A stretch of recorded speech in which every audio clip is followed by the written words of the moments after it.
RPS ke-13 artinya kamu tinggal 2 kali lagi kuliah ya, betul? Nah, saya mau nanti kuisnya, saya belum tahu ya, saya bisa kuis di minggu depan atau minggu berikutnya, saya belum tahu, nanti saya umumin aja ke PJ-nya, karena kebetulan saya ada kerjaan di luar kota. Saya akan kasih tahu untuk UAS, tipe soal udah saya kasih tahu? Baru pilihan ganda sama esai gitu, Bu. Ya, pilihan ganda dan esai. Kamu hati-hati dalam hal pilihan ganda. Kamu nggak punya bala bantuan kalau pilihan ganda. Karena pilihan ganda apabila kamu salah, ya sudah salah gitu loh. Bala bantuannya nggak ada. Kalau untuk esai, kamu masih bisa bantu dengan karangan indah kamu gitu loh. Apakah bisa saya terima atau tidak? Kalau untuk esai. Tapi kalau untuk yang lain, pasti nggak bisa. Nah, saya mohon kamu belajar yang baik supaya nilai-nilai itu bisa lebih baik daripada hasil UTS kamu. Karena ini udah nilai penentu. Ya, saya bisa tambahkan dari tugas, dari kuis kamu, dari segala macamnya. Tapi kalau UTS UAS kamu juga terlalu jatuh, kamu dapat tujuan aja. Mengangkat itu susah. Mau saya angkat satu nilai pun kamu susah untuk mencapaikan yang kamu harapkan. Jangan sampai di bawah 7 ataupun 7, sekian itu kamu udah mau dapat 8,5 atau 89, 88 itu udah susah ngangkatnya. Walaupun kamu ada bala bantuan tugas, kuis, kehadiran. Kehadiran sekarang nggak ada nilai, karena itu sudah kewajiban siswa. Cuman ada tugas, kuis, sama kepribadian kamu dalam selama perkuliahan. Itu ada nilainya. Dan itu hampir 30%. Nah, kalau kamu udah jelek, ya saya bingung mengangkat nilai dari mana, bukannya saya tidak mau membantu. Ya, hari ini kita belajar SPS 13 mengenai hak tanggungan. Kemarin saya sudah bahas mengenai hak tanggungan sebetulnya, karena kemarin kan RPS ke-12 itu mengenai jaminan. Tanah sebagai jaminan. Nah, kita bicaranya tanah sebagai jaminan, ya memang yang bisa dijadikan jaminan itu adalah tanah apabila itu barang bergerak. Tanah dan bangunan sebetulnya. Nah, apa ini hak tanggungan? Ini lembaga jaminannya. Namanya hak tanggungan. Pada waktu tanah itu dijadikan jaminan, nama lembaganya apa? Hak tanggungan namanya. Untuk benda untuk benda tidak bergerak. Tapi kan kalau udah benda bergerak, kemarin saya udah kasih tahu apa bentuknya, fidusia. Kalau zaman dulu untuk untuk benda tidak bergerak itu adalah hipotek. Tapi hipotek dengan lahirnya Undang-Undang Nomor 4 Tahun 96 hak tanggungan, hipotek untuk benda tidak bergerak atau benda tetap sudah dihapus. Namanya sekarang hak tanggungan sejak 96. Apakah hipotek masih ada? Masih ada, tapi hanya untuk barang bergerak, kapal. Khusus kapal, lembaga jaminannya itu adalah hipotek. Tapi kalau motor, mobil, segala macam itu namanya fidusia. Kamu harus bedakan itu nama-nama jaminan. Apa yang dijaminkan? Barang bergerakkah atau barang tidak bergerak? Sampai sini paham? Ya. Sekarang kita kalau kemarin kita bicara tanahnya, sekarang kita bahas masalah hak tanggungannya. Jaminannya namanya hak tanggungan, lembaga jaminannya. Nah, kenapa Bu kok mesti itu ya? Kamu sekarang kalau misalnya mengajukan jaminan,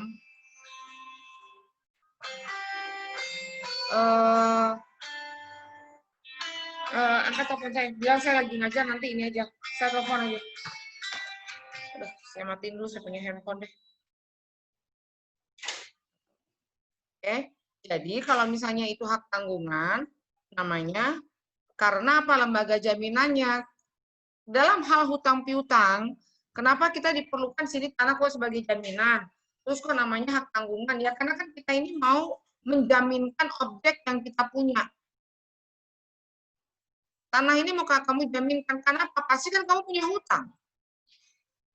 Kalau kamu nggak punya hutang, nggak mungkin dong kamu jaminkan. Oh enggak Bu, saya nggak punya hutang. Saya nggak mau ngutang, saya nggak mau ngapa-ngapain. Dia bilang, loh bisa aja. Kalau misalnya kamu mau usaha, kurang modalnya, pakai apa? minjem ke bank, tinggal minta. Ya nggak bisa. Kamu harus punya jaminan yang kamu jaminkan ke bank. Atau kepada teman.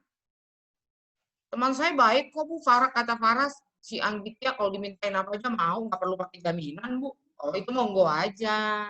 Silahkan. Kalau pinjamnya 10.000, 50.000, 100.000. Nah kalau pinjamnya 10 juta atau 100 juta, saya mau kok Bu demi Faras. Oh silahkan saja kalau kayak gitu. Kalau yang namanya udah demi sampai demikian, itu terserah kalian. Cuman ini kan kita mau pakai namanya aturan hukumnya seperti apa, supaya si pemberi hak tanggungan, si penerima hak tanggung, pemberi hak tanggungan dalam hal ini kreditur, itu tuh punya jaminan kalau kamu prestasi sebetulnya. Kenapa perlu hak tanggungan dipasang? Karena pemberi hak tanggungan kreditur dalam hal ini bank itu perlu jaminan kalau kamu prestasi. Kalau nggak pakai jaminan, ya itu karena ya ada sesuatu hal.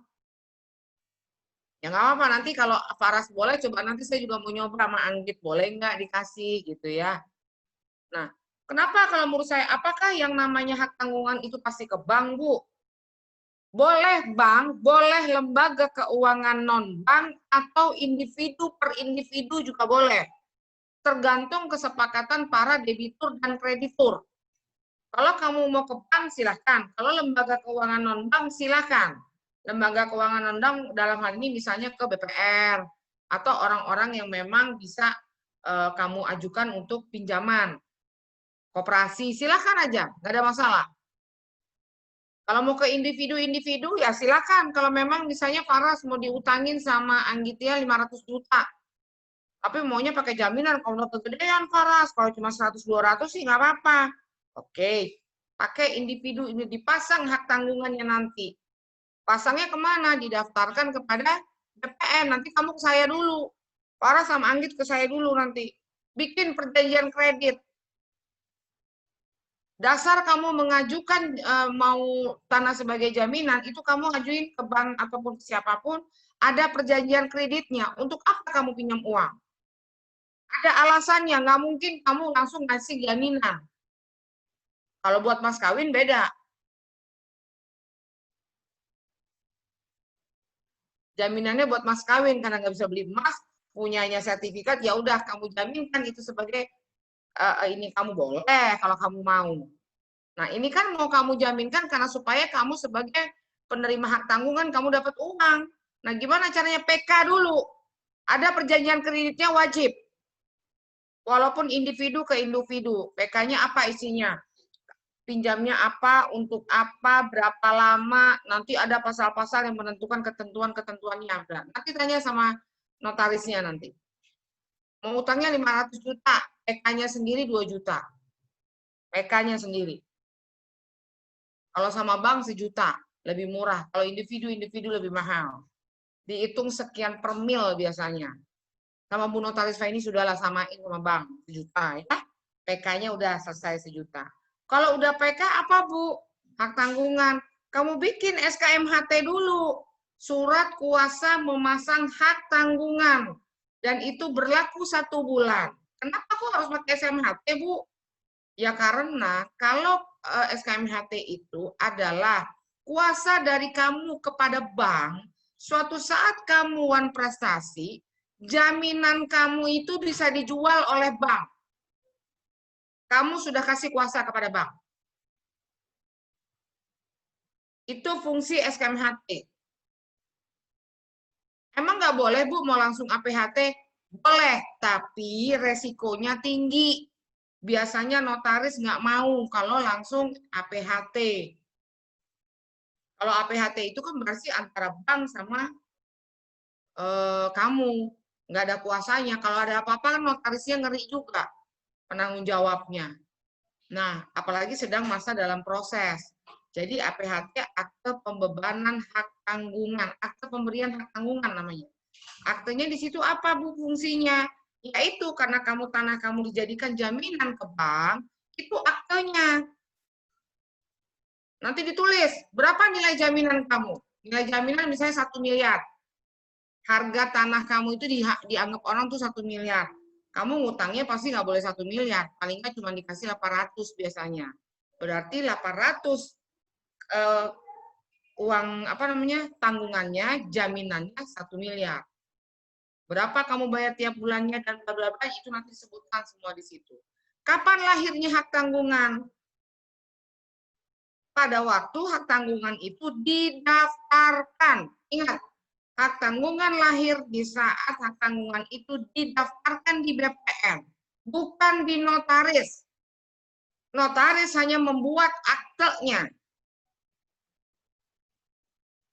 Akte yang dibuat oleh notaris setelah dinomarkan, setelah ditandatangan oleh debitur dan kreditur, itu nanti didaftarkan di BPN, itulah lahirnya hak tanggungan.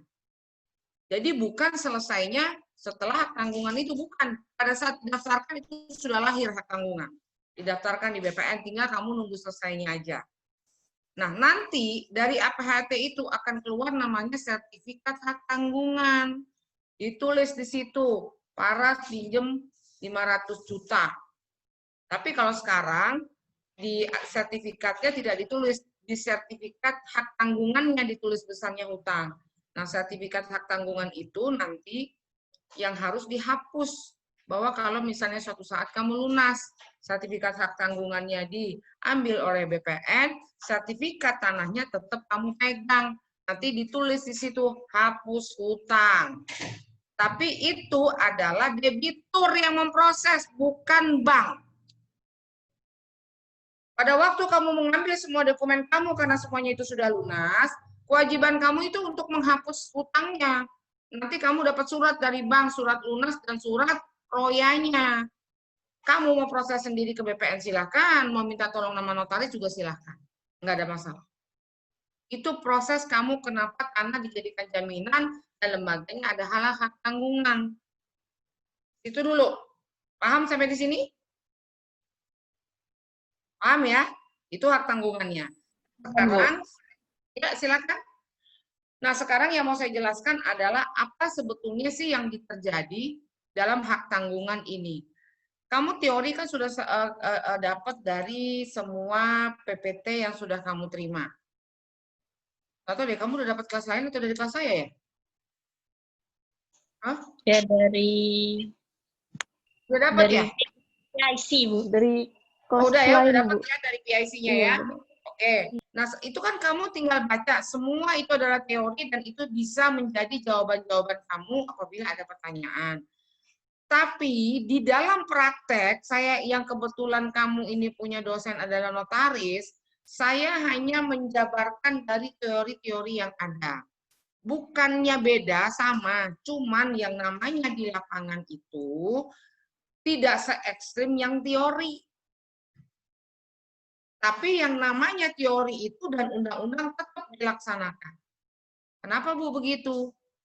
Yang namanya terjadi di lingkungan kan beda. Contoh nih, Paras ngajuin hutang ke bank. Nilai jaminannya 1 miliar. Tapi sama bank dikasihnya 1,5 miliar. Loh kok bisa, Bu? Ya saya nggak tahu deh. Mungkin pacarnya kepala cabang kali, saya nggak tahu juga. Nah, iya Bu, ada juga kayak gitu, Bu. Banyak kayak begitu. Atau mungkin ada alasan lain, misalnya dia karena dikasih itu sudah dipercaya oleh pihak bank karena punya proyek-proyek lain yang selama ini jalannya mulus. Nah, itu dengan alam jalannya gitu loh. Saya nggak bisa katakan bahwa ini tidak terjadi dalam praktek. Jaminan cuma 1M dikasihnya 1M, harusnya nggak boleh. Kalau yang itu saya pakai tanda kutip, tapi kalau itu kamu lihat itu terjadi, ya itulah yang terjadi. Faktor kedekatan itu ada, faktor kepentingan itu ada, dan bla-blanya. Walaupun itu hanya khusus. Nah, yang perlu diketahui di sini, apabila kamu mengajukan jaminan, di sini dalam hal ini adalah tanah, sesungguhnya tanah itu tidak semata-mata hanya tanah yang bisa dijadikan jaminan. Kalau jaminannya hanya tanah, biasanya bank nggak mau. Dan tidak boleh malah. Biasanya kreditur itu maunya ada bangunannya. Kalau nggak ada bangunan, mereka nggak mau. Saya bisa, Bu. Saya ngajuin, saya beli KPR nih, rumah sama developer. Belum ada bangunannya, tapi saya bisa akad kredit. Itu beda ceritanya. Kamu memang pinjam sama developer, sama bank. Di sini ada developer, kan kamu suka lihat kalau misalnya ditawarkan beli rumah, Bu, bla bla bla, kamu tertarik, kamu beli. Kamu dibilangin nanti sertifikatnya 3 tahun, 2 tahun ke depan baru jadi ya. Sekarang tanda tangannya PPJB dulu. Kan? Tanda tangani PPJB dulu, nanti kalau udah ada bangunannya, bank baru mau. Kalau nggak ada bangunan tuh bank nggak mau biasanya. PPJB itu hanya ngikat, ada peralihan antara developer dan kamu. Dah nih. Tapi ada, Bu, sertifikatnya ada. Saya bicara udah ada sertifikatnya dulu ya, supaya kamu nggak bingung. Sertifikatnya Pak ini ada nih, tanah. Mau beli developer nih ngebelinya, sertifikatnya udah ada. Nah, tapi bangunannya nggak ada. Kamu ingat kata Bu Feni, kok nggak boleh kalau nggak ada bangunannya? Tapi ini kejadiannya kok boleh? Nah, mungkin developer ini punya, kan developer ini juga membangun kan ngutangnya sama bank. Mungkin bank percaya dengan developer dan bla-bla-blanya saya nggak tahu ya. Ini kan posisinya kamu yang mau pinjam sama bank. Dengan sertifikat ini tanah sebagai jaminan, tapi nggak ada bangunan. Kan katanya aturannya nggak boleh. Tapi kok boleh? Nah, ini beda.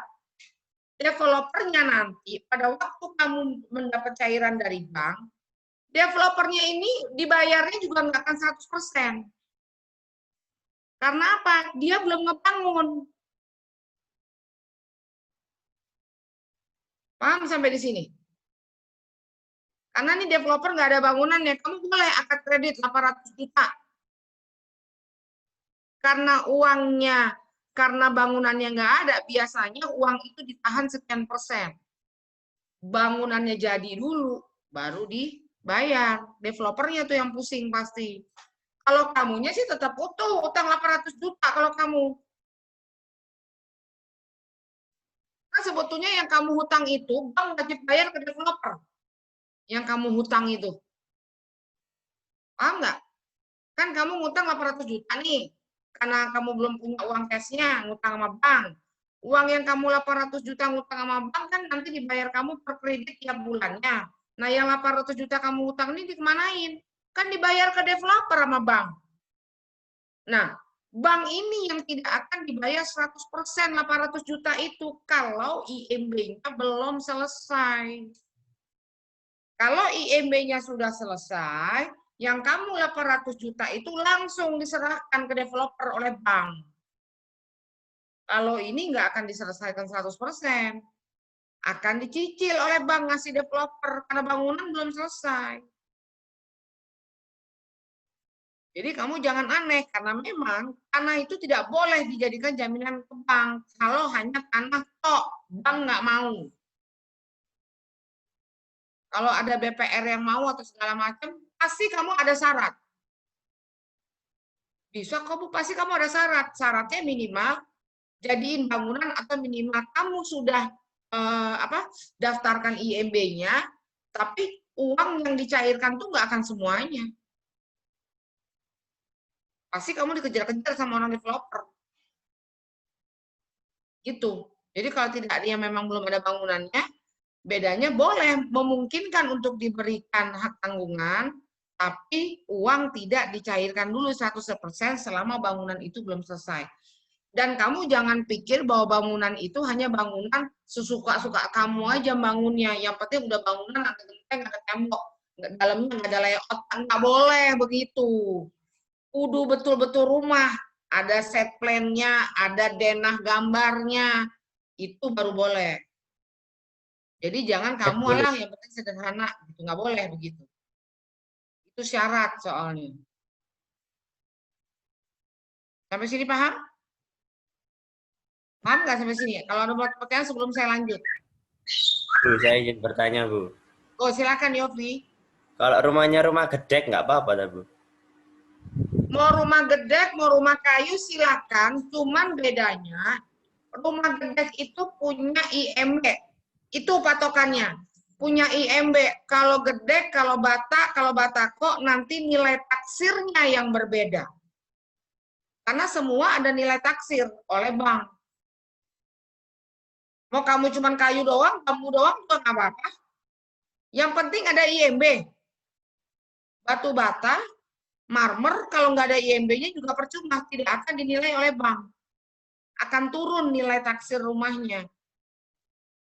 Jadi nilai jaminannya juga nggak gede. Kamu nggak akan bisa pinjam gede. Itu aja bedanya. Bu, izin bertanya, Bu. Silakan.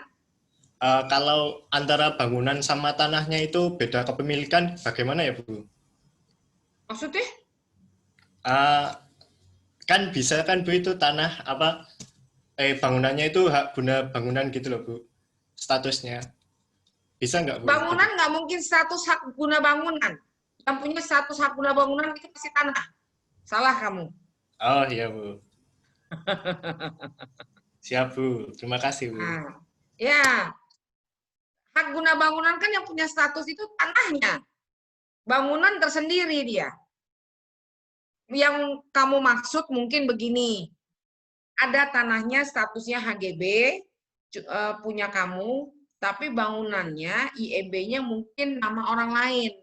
Misalnya nama orang yang dulu punya sertifikat itu tapi belum sempat kamu ganti nama karena kamu beli.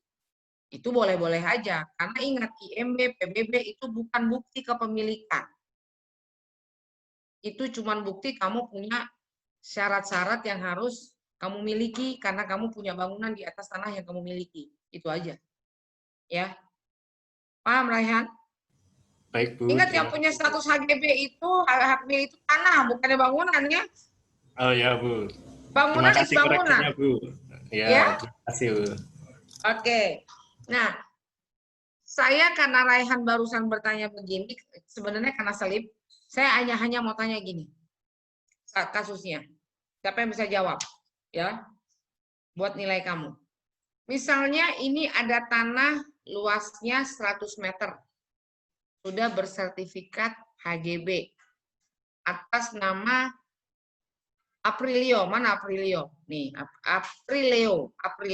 Ya. Tanahnya atas nama Aprilio. Kebetulan di atas tanah tersebut sudah punya IMB. IMB-nya luasnya 200, tanahnya 100. Ya. Jangan deh kegedean. Gini aja, IMB-nya 100, tanahnya 100, IMB-nya 100. Sama. Ya, udah punya nih si Aprilio IMB. Mau mengajukan jaminan ke bank. Diperiksa lah sama orang bank. Pas diperiksa di lokasi, kan pasti ada pemeriksaan pada waktu kamu ngajukan dan itu ada biayanya. Nanti ada biaya administrasinya. Waktu mau cek lokasinya. Nah, pas dicekin lokasinya ternyata menurut bank ya IMB-nya ini nggak benar. Sebetulnya bukan 100, ternyata 200. Tanahnya 100, bangunannya 200.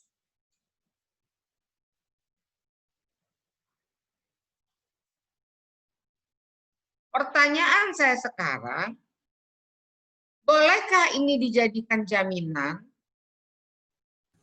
Nah, kalaupun dijadikan jaminan, dengan IMB yang berbeda luas di PBB dengan fisiknya, apakah kamu kira-kira diperbolehkan untuk mengajukan tanah ini sebagai jaminan? Saya kasih waktu kamu mikir 5 menit. Boleh, Bu, boleh. Siapa tuh yang jawab? Saya, Bu. Yofi. Aras, Bu. Oh, Faras. Oke, boleh. Terus kalau udah boleh diapain? Tapi hak apa namanya yang dijaminkan itu yang nggak nilainya tuh jadi nggak besar gitu, Bu. Jadi Terus? ya rugi jadinya, si Leonya rugi. Kalau Ya. misalkan mau ngejadiin bangunan itu sebagai hak mau ngebuat Jaminan. bangunan itu sebagai jaminan buat dikasih ke Terus? hak tanggungan itu. Jawaban kamu benar. Bisa nggak ada asumsi lain jika apa yang kamu bilang itu kan rugi tuh. Aturan bisa ngutang 500 jadi cuman aturan bisa ngutang 1 miliar jadi cuma 500. Tapi dengan beda fisik begitu, kalau kamu hutangnya memang kecil, kamu tidak masalah. Tapi kalau seperti itu kejadiannya, hutang kamu sayang seperti yang Faras bilang. Hutangnya jadi kecil, kamu rugi. Itu benar tuh jawabannya Faras. Faras asal nomor berapa sih? Nomor 8 ya? Iya Bu. Oke. Jawabannya Faras benar. 100 saya kasih nilai. Ya. Jadi sederhana jawabannya. Boleh, alasannya bla bla bla bla. Nilainya jaminannya jadi kecil. Karena 100 yang lebihnya itu tidak terdaftar di dalam IMB. Karena tidak diajukan luas bangunan yang sesungguhnya itu di dalam IMB. IMB-nya tidak dilakukan perubahan. Itu jawabannya. Jawabannya Faras betul. Nah, sekarang ada pertanyaan lagi. Itu kan kalau tanahnya 100, bangunannya 200 tadi kan ya Faras. Sekarang saya tanya, tanahnya 100, IMB kamu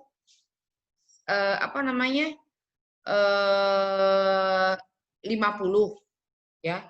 IMB-nya 50. Sorry, enggak gitu soalnya. Tanahnya 100,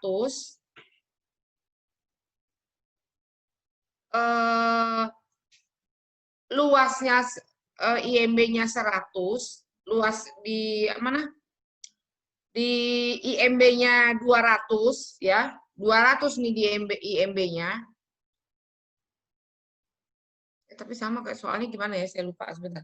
Kalau Faras tadi kan 100, luas bangunannya 200, cuma belum diperbaiki, ya kan? Nah, sekarang kalau misalnya kamu kalau tidak ada IMB-nya, tanah ya, IMB-nya ternyata kamu nggak punya, berarti kamu sudah harus bikin, walaupun kamu disetujui kamu punya jaminan, kamu bertahap harus tetap buat, karena supaya uang yang kamu pinjam cair semua.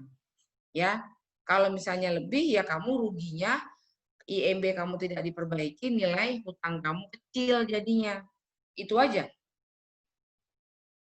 Paham sampai di sini sebelum saya lanjut? Paham, Bu. Bu, Paham izin ya? bertanya. Silakan, Sinta, Syanita. Bu, kalau misalnya kan tadi kita bicaranya soal bangunan, itu bangunannya rumah ya, Bu. Kalau Ya. misalnya yang dijadiin jaminan itu tanah, tapi bangunannya itu kayak ruko gitu, gimana, Bu? Boleh-boleh aja. Gak ada masalah, kan bangunan itu tergantung bentuknya aja. Apakah di situ bangunannya ruko atau apa? Kalau di situ memang kamu di sertifikatnya ditulis bahwa bangunan di PBB-nya itu ada ruko, bangunan rumah atau apa ya nggak ada masalah. Kalau itu kan soal bangunan itu kan hanya nilai jaminan, berpengaruh di nilai jaminan sebetulnya. Nggak ada masalah. Cuman maksudnya yang tidak boleh itu gini. Kamu bilang bangunan rumah kamu ditaksir itu misalnya di PBB 300 juta.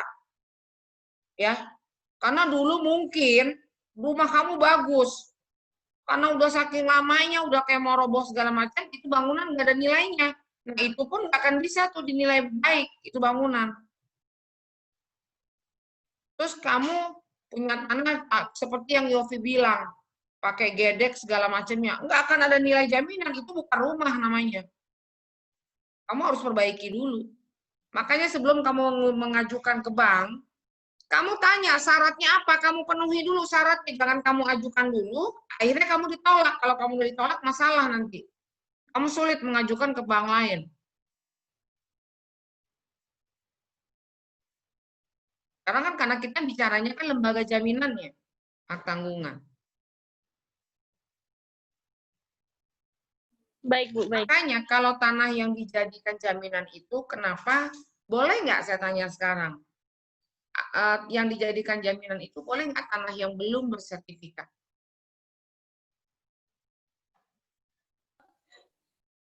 belum ada sertifikatnya gitu ya, Bu? Tapi kamu mau ngejaminin ke bank, kalau belum ada sertifikatnya kan kamu cuma punya AJB aja. Kamu mau ajukan ke bank, boleh nggak? Kamu punya AJB diri itu aslinya. AJB-nya bisa jadi AJB itu bisa jadi bukti kepemilikan atau enggak sih sebenarnya, Bu? AJB itu bisa jadi bukti kepemilikan, tapi kepemilikannya belum sah. Karena tidak pernah terdaftar di BPN. Kalau Itu hanya menurut bukti saya, kepemilikan aja. kalau menurut saya sih, kalau dari pihak banknya, kalau misalnya tanahnya itu belum bersertifikat, mungkin disuruh bikin sertifikatnya dulu kali ya, Bu. Soalnya kan sertifikat itu lebih jadi bukti kepemilikan yang sah gitu, Bu. Ada jawaban yang lain?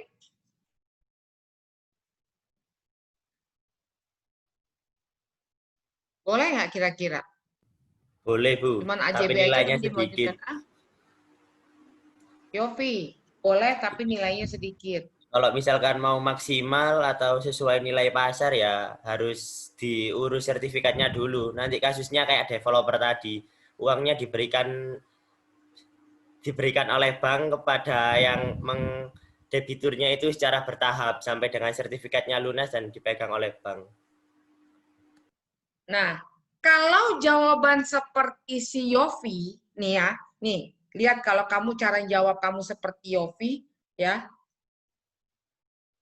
itu akan saya cross gede-gede.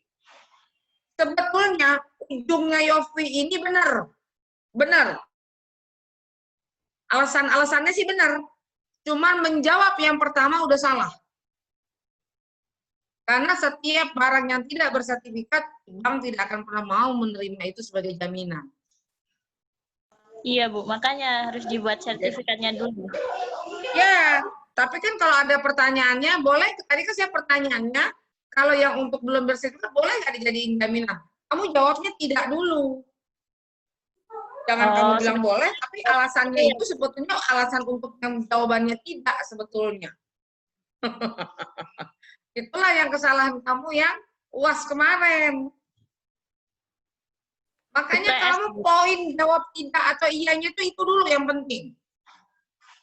Kalau kamu jawab poinnya itu, ke si Yofi ini jawabnya sebenarnya poinnya salah. Salah, Bu, nggak boleh kalau untuk yang belum bersertifikat jadi jaminan. Tapi alasannya Yofi benar. Tapi nggak sinkron jadinya. Makanya saya cross tuh pasti, saya nggak akan ada nilainya tuh yang begitu. Lebih bagus jawab boleh, tapi alasannya kurang tepat. Berarti kamu ngerti pertanyaannya.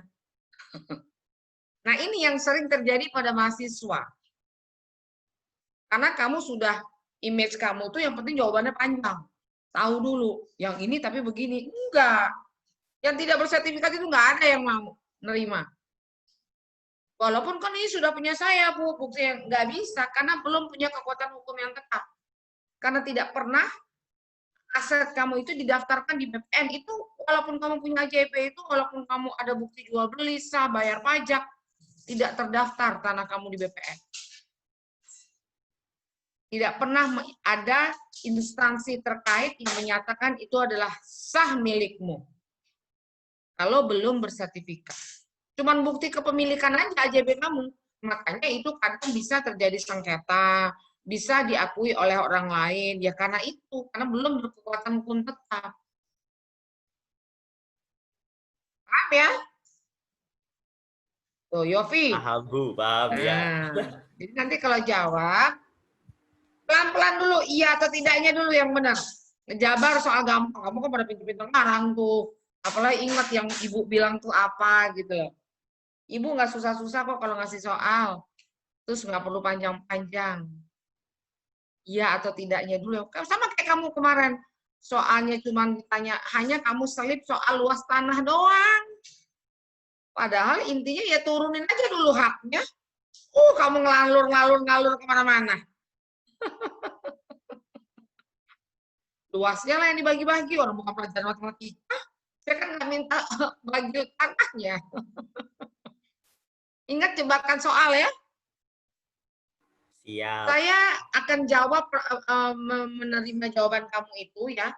Saya tahu kapasitas kamu tuh sampai di mana, pelajaran kamu, dan penguasaan kamu di ilmu D3 Pak PBB ini, khususnya agraria, sampai di mana. Kalaupun saya sampai detail menerangkan, karena kamu aja yang beruntung, dosennya notaris. Kalau dosen yang nggak notaris, mungkin yang diterangkan juga nggak sampai sedetail ini dalam prakteknya. Orang dia nggak pernah kok melakukan. Kalau saya kan kebetulan karena saya juga notaris di bank. Kebetulan dosen agraria juga. Kebetulan jadi notaris juga. Jadi udah numpuk persoalannya. Jadi saya enak dalam hal praktek kamu tuh seperti apa sebenarnya. Tapi kamu wajib belajar teori-teori yang ada. Itu kan penunjang. Tapi pelaksanaan teori ini seperti apa? Lah kalau kamu cuma baca ini aja, kamu bacain sehari juga selesai kok pasti hafal. Tapi kamu bisa nggak nerapinnya? Yang kamu baca itu hak tanggung, atau mungkin kalau tidak seperti ini caranya, mungkin saya juga waktu dulu S1 teori-teori doang, dosennya bingung juga apaan sih HT. Setelah saya sekolah notaris dan saya jadi notaris, saya baru tahu. Sekolah notaris juga belum tentu. Teori sama praktek. Kamu juga nanti dalam hal belajar di prakteknya juga. Tapi penunjang adalah teori dan aturan. Itu tetap penunjang itu. Pelaksanaannya seperti apa ya nanti aja di lapangan. Kita tanya bagaimana kabarnya, kan? Tapi dalam menjalankan tugas kita sebagai seorang pejabat yang kita sudah diamanahkan mengemban tugas, ya dijalani sesuai dengan undang-undang yang ada. Itu aja. Banyak kemarin pertanyaan dari kelas sebelah, itu kelas berapa ya? 33 kalau nggak salah. 37 tuh yang ininya anaknya rada-rada apa? Oh, kok PJ sih? Sebentar. Ada saya jadi lupa nih soalnya. Karena kamu nih misah sih jamnya belajarnya antara kelas 33, 35, 37. Jadi kadang saya lupa yang diterangin tuh apa. Mana ya 37? Pokoknya tanyanya bingung. Bu, boleh nggak kalau yang lagi dijaminkan itu, nih, misalnya siapa ya? Ada pertanyaan kemarin, Vanessa. Tanah kamu lagi dijadiin jaminan, ya? Mau kamu jual? Boleh ya? Nggak bisa lah, Bu. Nggak bisa. Oke, nggak bisa ya. Jawabannya udah benar, nggak bisa aja dulu. Udah, benar kalau nggak bisa dijadikan jaminan. Saya tanya balik sekarang. Kamu wan prestasi. Kamu udah pusing bayar cicilan. Udah nunggak melulu, dihitung denda, dihitung ini segala macam kan jadi tambah membesar. Sementara kamu tadi sudah dikasih tahu oleh dosennya bahwa apabila ya tanah sebagai jaminan terjadi wan prestasi terhadap debitur, pihak kreditur boleh untuk menjual. Jual lelang. Boleh kan? Nah, sekarang saya tanya, Bu, saya nggak mau kalau dijual lelang. Bank tapi kan tidak langsung melelang. Gimana caranya ya Bu ya supaya saya dapat sisa dari harga jual? Kan harganya sekarang tinggi 1 miliar. Kalau dilelang bank cuma 600, nanti nggak nutup sama utang saya, ataupun saya nggak dapat lebihnya. Nah, Anggit lagi. Anggit duitnya banyak soalnya. Paras yang punya utang uang prestasi. Ya. Paras uang prestasi. Saking sayangnya nih si Anggit,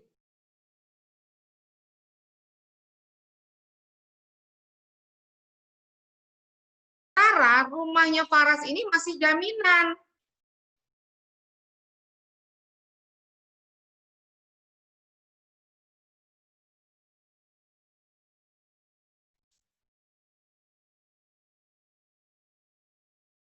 Boleh, Bu.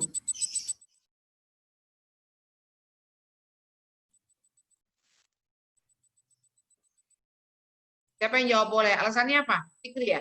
Iya, Bu. Apa? Kenapa kok boleh Fikri?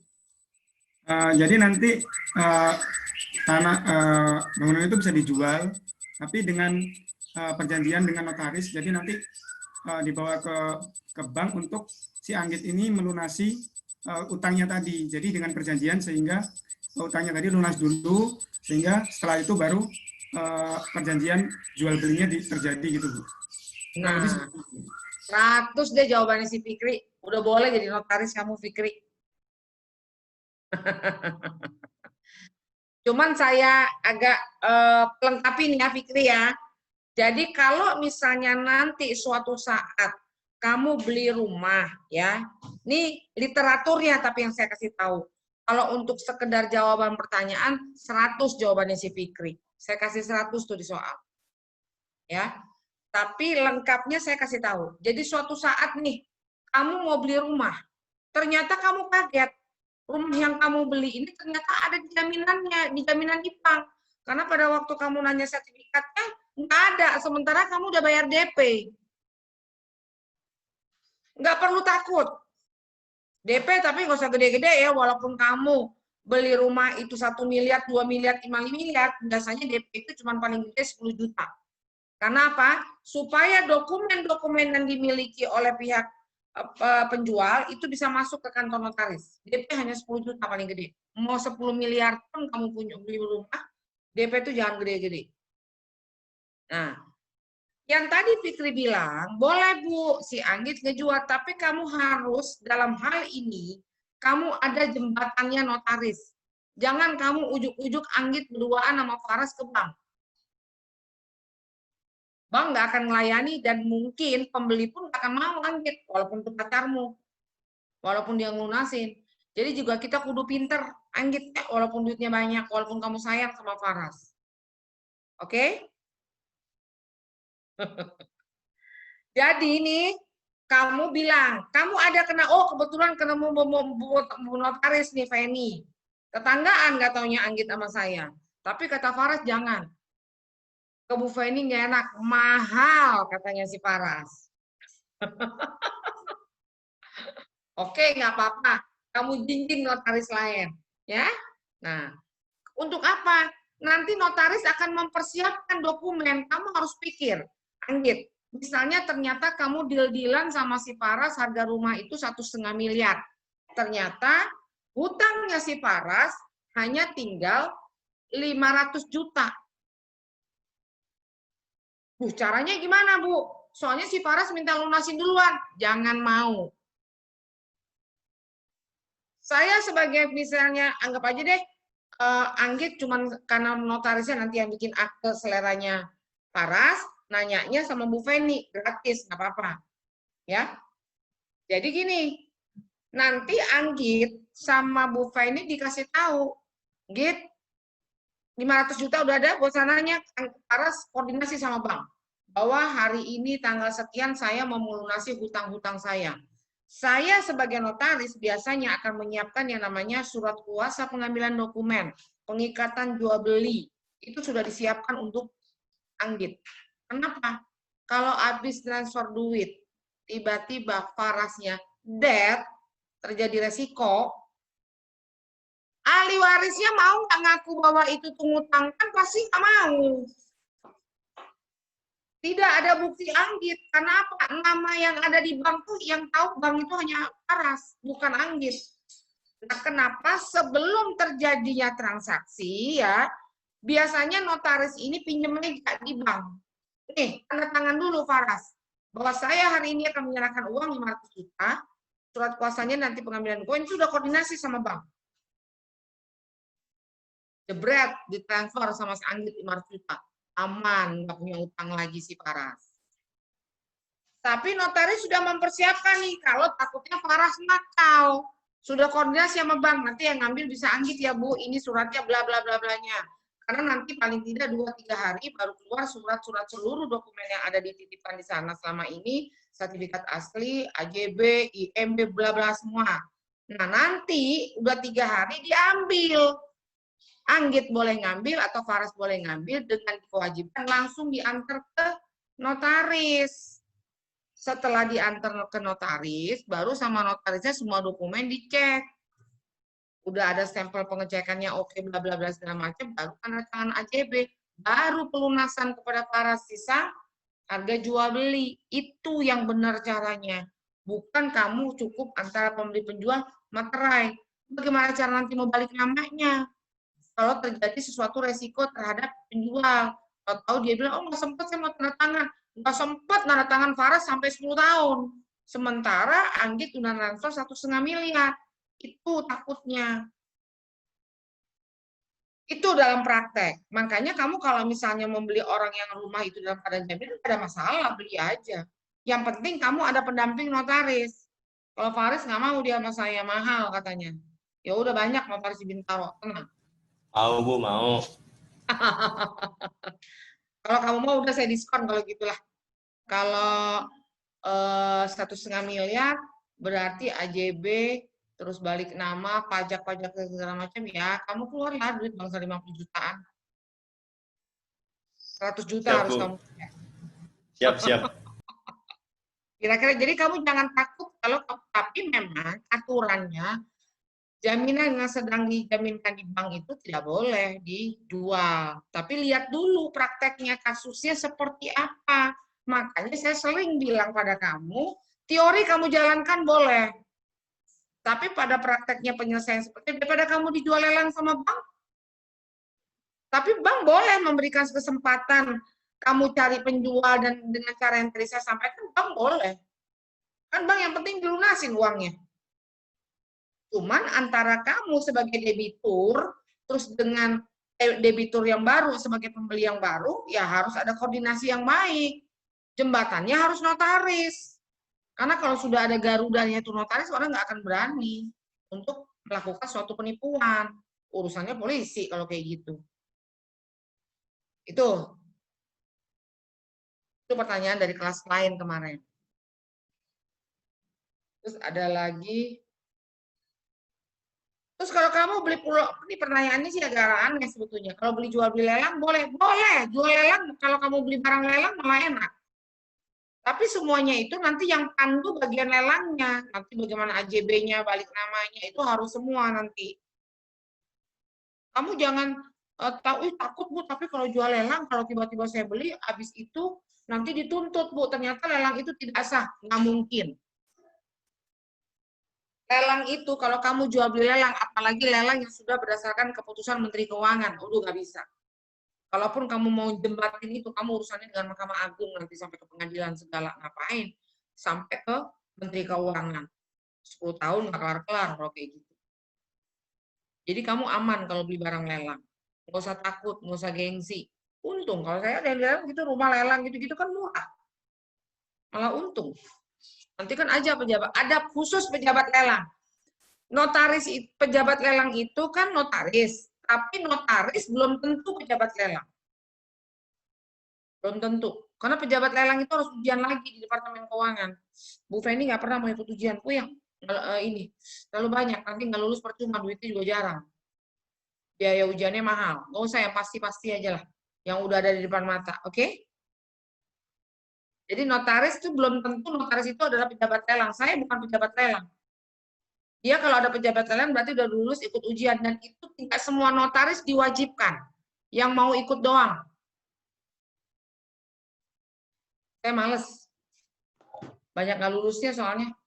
Kudu pakai sesuatu. Kalau nggak pakai sesuatu nggak lulus-lulus, puyeng. Mau belajar lagi udah tua. Saya cukup, udah yang ada udah cukup. Oke, ada pertanyaan? Izin bertanya, Bu. Boleh, Bu? Silakan. Tadi Bu kan sempat menyinggung bahwa ada namanya surat kuasa hak tanggungan gitu kan, Bu. Nah, terus kalau dari teorinya kan hak tanggungan itu cirinya adalah ada namanya sifat pelunasan yang kreditur yang preferen gitu kan, Bu. Nah, apakah apakah dasarnya itu adalah itu tadi, itu apa namanya surat kuasa itu, apakah itu dasarnya sehingga ada kredit preferen gitu, Bu?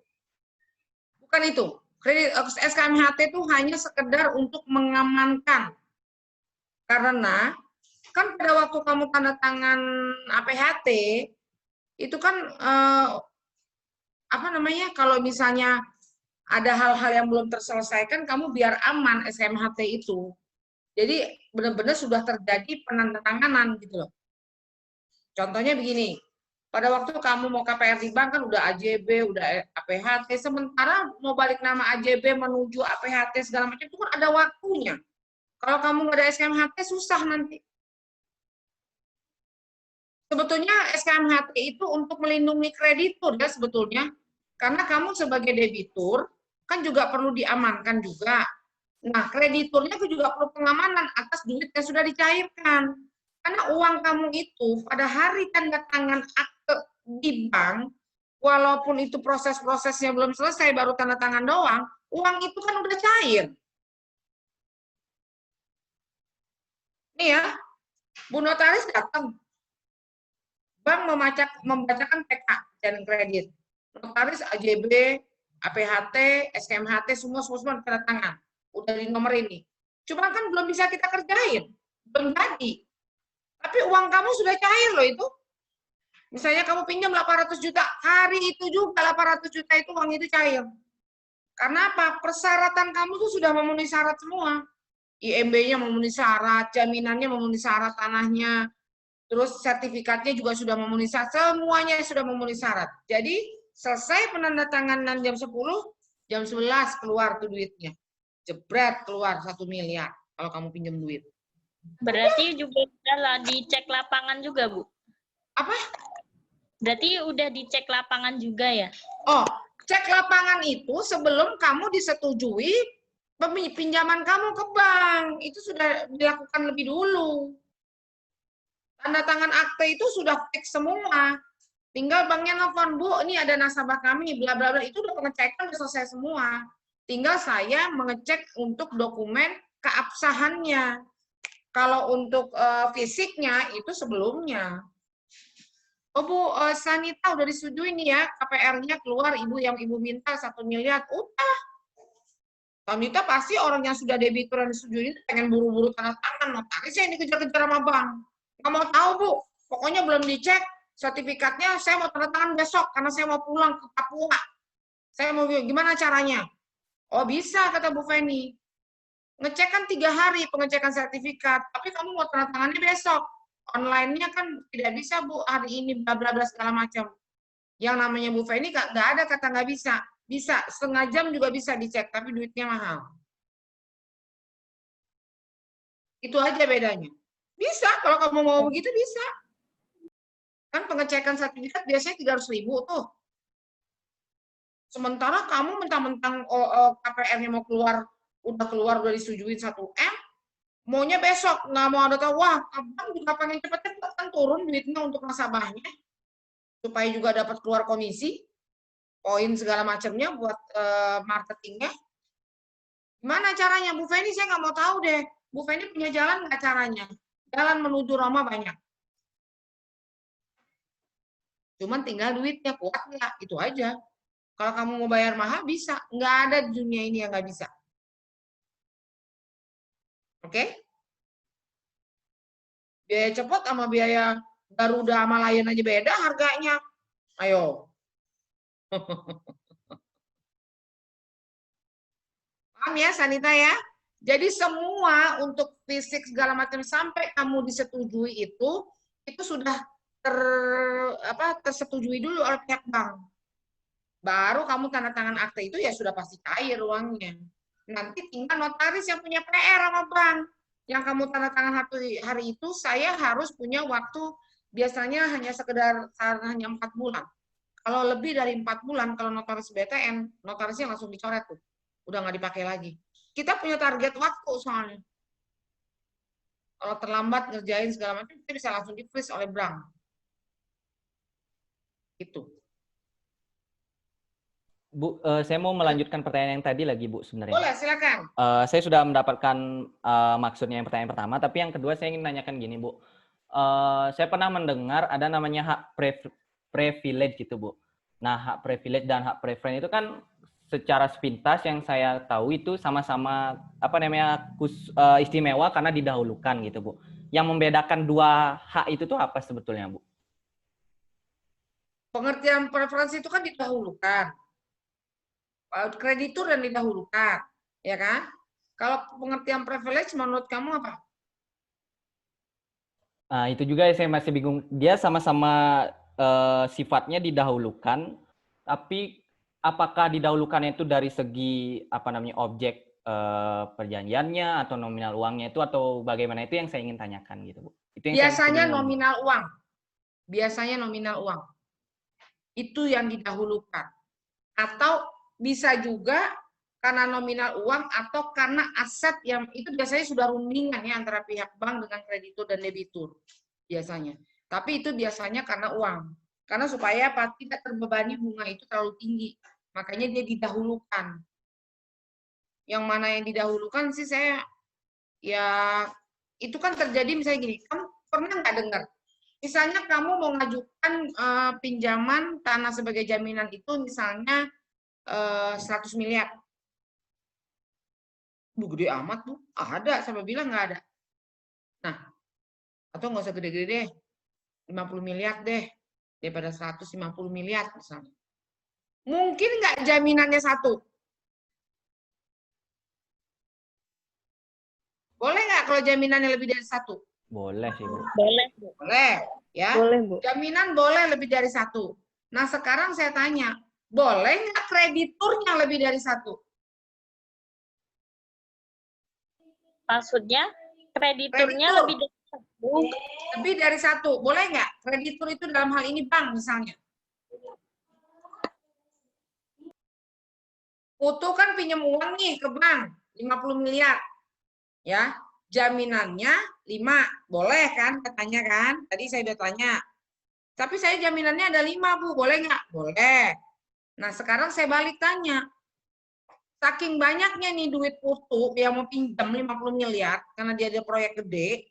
Nah, si banknya nggak sanggup. Krediturnya mau ada 2, misalnya boleh nggak? Boleh. Boleh, Bu. Tapi jaminannya beda juga, Bu. Boleh, Bu. Boleh. Boleh, Bu. Boleh, ya benar. Jadi ada beberapa kreditur. Boleh nggak, Putu? Krediturnya yang banyak, bukan debitur yang banyak kreditur. Nggak boleh kayaknya, Bu. Kayaknya miskinnya. Nggak tahu. Saya nggak tahu, Bu. Ayo coba ini logika coba. Sekarang karena si Putu ini gede ngutangnya 50 miliar. Jadi krediturnya dia mau minjem sama Bank Mandiri misalnya. Nah, tapi krediturnya ternyata Bank Mandiri bilang kita nggak sanggup, Bu. Pak Putu bilang gitu kan. Kita mau ada kerjasama dengan bank lain. Nah, sekarang saya tanya, boleh nggak lebih dari satu kreditur meminjamkan uang kepada debitur? Walaupun debiturnya cuma satu orang. Boleh. Boleh. Kenapa boleh? Selama jaminannya itu memenuhi, kan nanti kan banknya kerjasama gitu, Bu. Nah, inilah jawaban yang paling benar. Untuk boleh mau 6 ke banknya, mau 5 ke mau 4, kalau kreditur mah terserah. Tapi kamu tetap yang kamu tahu kamu pinjamnya kemana dulu? Ke Bank Mandiri kan? Nih, si Putu nih pinjamnya ke Mandiri nih. Kamu perhatiin di sini ya.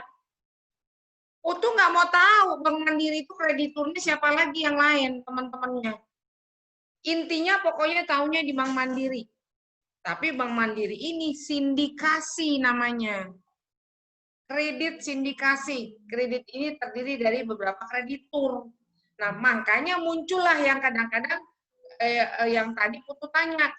Kreditur, apa namanya tadi? Saya jadi lupa tuh. Preference. Ya, Privilege, preference muncul di situ. Karena penyimpan dokumen itu tetap Bank Mandiri semuanya. Walaupun dokumen itu nanti peminjaman uang itu dikasih dari Bank BNI, Bank BRI ngasih, Bank ini ngasih, itu mereka yang bikin perjanjian. Putunya cukup sama Bank Mandiri tempat dia mengajukan. Nanti semua dokumen adanya juga di Bank Mandiri. Nggak pencar-pencar dia, walaupun uang itu di dalamnya ada uangnya si BNI misalnya 5 miliar, uangnya si ini sekian miliar. Boleh. Boleh-boleh aja. Itu bicara hak tanggungan kita. Ada pertanyaan lain? Baik Bu, terima kasih Bu udah dijelaskan Bu. Ya, pas ya. Jadi Siap, kamu Bu, udah pas. pintar kalau mau ngutang. Hari gini jangan nggak ngutang, kamu nggak punya apa-apa nanti uangnya habis begitu aja. Saya ini kan sudah hampir setengah abad umur saya, ya. Saya usia 30, sebelum 30 tuh saya sudah jadi notaris. Mungkin untuk orang awam yang namanya ngutang gengsi, aib, bla bla bla bla. Hari gini nggak ada. Mindset itu kamu buang jauh-jauh. Sekarang PNS udah banyak yang pada berani ngutang. Siapa bilang nggak ada? Minimal ngegadein SK. Karena apa? Karena buat saya supaya uang kamu juga terarah. Misalnya kamu dapat gaji 10 juta. Paras daripada ngajak kita makan di Mulia, 500.000 sekali makan. Saya berdua aja 2 juta. Nanti malam minggunya ke jet ski, ke pik, tuh yang lagi kekinian. Nggak ada gunanya. Mendingan 2 juta tadi sekali makan, kamu bayar cicilan mobil. Atau bayar cicilan rumah. 10 tahun jadi aset. Enggak Bu, soalnya bunganya mahal, bla bla bla bla kalau rumah. Kalau rumah enggak. Misalnya kamu hitung cicilan kamu 10 tahun kali 1 bulan, misalnya sebulannya berapa? 2 juta, jangan 2 juta deh, enggak ada kredit rumah 2 juta. Anggap aja 5 juta. 5 juta kali, kamu gajinya nggak cukup, 3 juta deh. 3 juta kali 12 berapa? 36. 36. 36 kali 10. 10 tahun. 360 juta. Dulu DP-nya 40 juta. Cuma 400 juta kan? Kamu beli rumah 400 juta, 10 tahun kemudian bisa jadi itu 900 atau 1 miliar. Jadi salah kalau kamu bilang itu adalah bunganya mahal. Salah. Yang namanya kita nggak punya duit, kudu ngutang. Tapi dari nilai investasi kamu untung. Tapi kalau rumah ya, kalau untuk kendaraan ya ada plus minus lah. Kalaupun rugi kan kamu untung make, bisa gagah bawa pacarmu.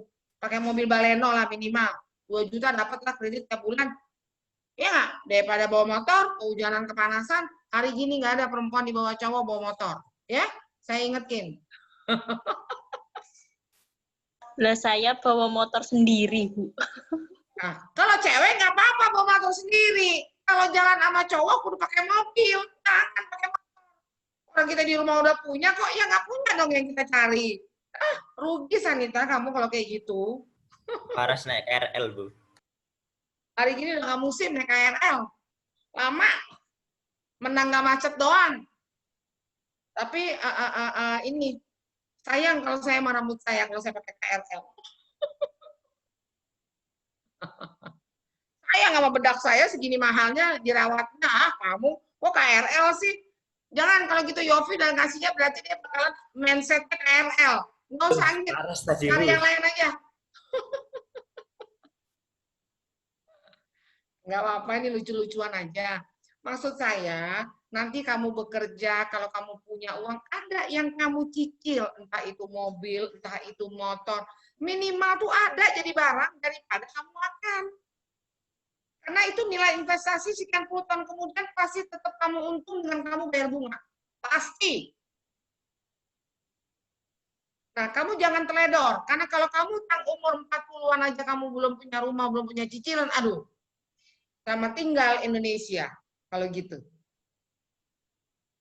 35 minimal udah punya rumah. Walaupun nyicil. Walaupun nyicil. Saya waktu itu umur berapa ya? Umur 30-an tuh. Umur 40-an udah selesai.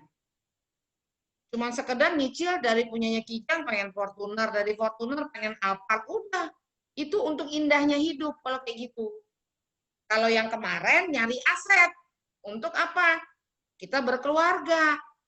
Udah selesai punya rumah, yang kecil gedein. Yang kecil kamu kecilin. Jangan tinggal di kampung, di Bintaro kamu mundur lagi ke kampung. Jangan. Bintaro, Pondok Indah. Gitu dong. Oke, ada pertanyaan sampai sini? Izin Rame bertanya, ya Bu. Bu dosennya. Iya. Saya kasih semangat kamu, kamu harus lebih dari apa yang ada. Jangan sia-siakan waktu, jangan sia-siakan usia. Jangan sia-siakan masa depan. Berpikirlah yang manis-manis. Hidup udah pahit, jangan dibikin pahit. Kudu dibikin manis, ya. Hidup ini udah pahit, tapi kamu bikin manis. Jangan manis, kamu cari yang pahit. Aduh. Bermimpilah jadi orang kaya, walaupun cuma sekedar mimpi. Udah nggak apa-apa, indah kok mimpi itu. Oke? Belajar yang rajin, tingkatkan prestasi, tujuan kamu kan itu doang. Cari pacar yang cantik, yang dompetnya banyak. Dompetnya banyak, nggak ada gunanya, duitnya yang kudu banyak. Oke? Ya, udah jam 10. Ada pertanyaan sebelum ditutup? Maaf, Bu, izin bertanya, Bu.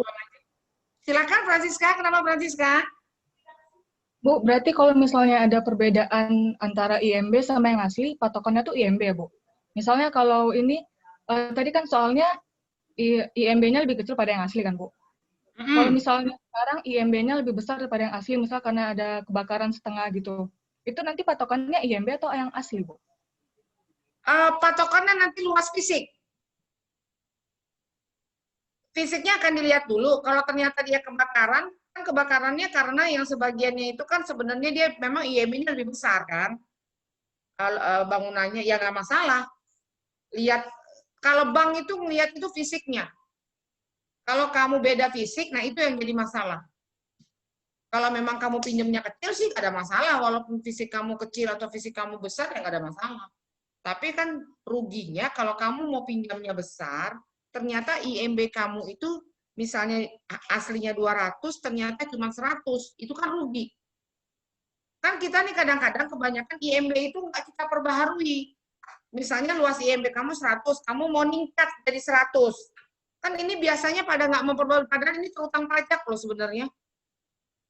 Kamu tidak perbaharui ini Francisca, kamu sendiri 100 nih, kamu tingkatin jadi 200 kan. Nah, kalau kamu mau pinjam ke banknya tinggi, padahal nilai kamu rumah kamu tuh sebetulnya 2 miliar.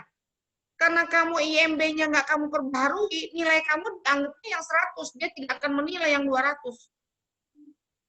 Kalau mau, ya diperbaiki IMB-nya, supaya jaminan kamu tinggi nilainya. Itu aja.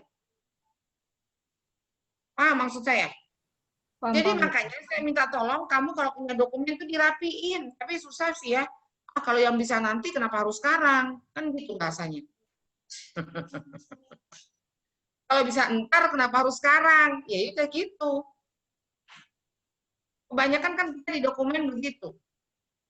Makanya antara PB, kenapa? Makanya di situ akan ditulis PBB itu bukan bukti kepemilikan. IMB itu bukan bukti kepemilikan. Itu hanya sekedar kamu bukti bayar pajak dan kamu tidak menyalahgunakan apa yang kamu tempatin, ada izinnya. Itu doang kok. Kalau bukti kepemilikan yang pasti itu hanya sertifikat. Sertifikat apa? Sama kata bahasanya notaris, akte aja dijaga, apalagi istri, apalagi suami. Tuh, kerjaannya notaris. Akte aja kudu dijaga. Ya kan? Kalau kamu nggak punya simbol itu. Kalau notaris punya. Kita jaga akte sampai pensiun umur 67. Saya diangkat sebelum 30, tuh berapa berkas tuh yang harus dokumen ini penuh. Saya pusingnya pengen saya bakar rasanya, tapi nggak bisa. Tapi alhamdulillah sekarang ada ketentuan, berkas itu bisa dipermasalahkan kalau di bawah 12 tahun. Batas 12 tahun sekarang. Kalau misalnya di atas 12 tahun udah nggak bisa dituntut. Berkas-berkas di kantor notaris. Di sini banyak berkas doang nih. Tapi ya adalah uangnya. Setelah itu jadi tumpukan berkas. Oke, ada pertanyaan? Sudah selesai nih. Hah? Saya Bu, Saya bertanya rasa Bu. kamu nggak sulit lah. Hah? Ya, kalau itu Bu, HPL Bu, bisa Apa? di Kamu sih mendok bener sih Jowone. itu Bu, kalau HPL bisa dijaminkan atau dikasih hak tanggungan atau enggak Bu? Boleh aja. Semua status sertifikat itu boleh dijadikan jaminan tergantung kepada pihak kreditur menyetujui atau tidak. Tapi kalau misalkan nanti di pelelangan terus HPL-nya diambil sama yang memegang hak milik kan rugi krediturnya Bu. Kan dari risiko krediturnya berarti yang nggak mikir.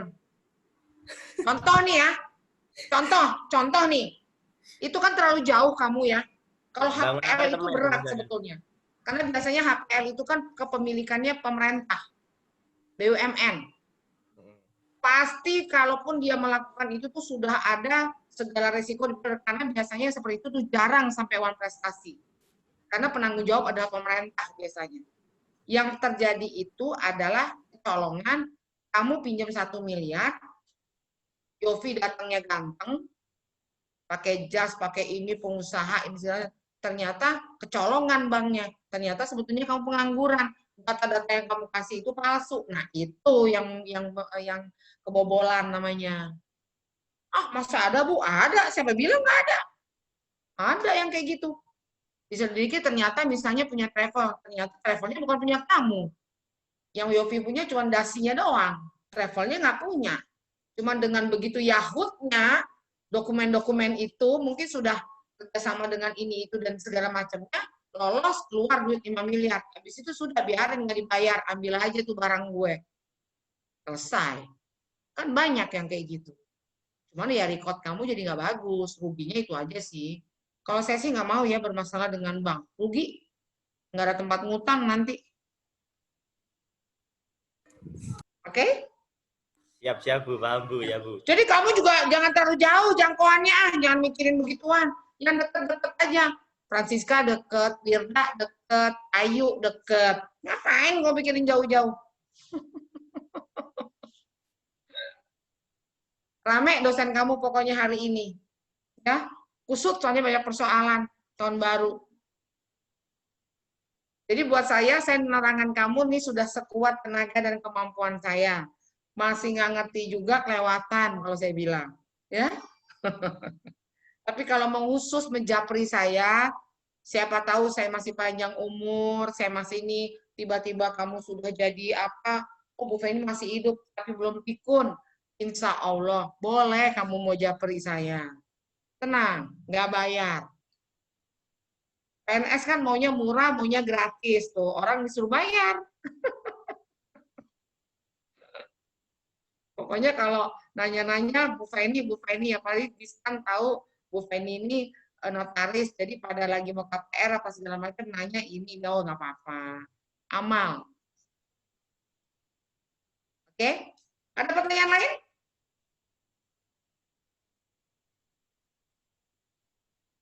Ada pertanyaan? Nggak ada, saya rasa cukup. Kalau ada mau pertanyaan khusus, Paras, Putu, Paras jangan nanya-nanya manggit. Ini kan cuma di Zoom. Tanya sama saya, oke? Silakan kalau mau japri atau mau di grup, silakan aja kalau masih ada yang belum paham. Saya berharap kelas-kelas ini bisa menjadi nilai-nilai terbaik nanti untuk hasil UAS terakhir. Nggak ada mentang-mentang Ibu nyebutnya Faras mulu, Ibu kok kayaknya Putu mulu, Yofi dulu. Oh, nggak ada. Pokoknya semuanya sama, nilainya sama.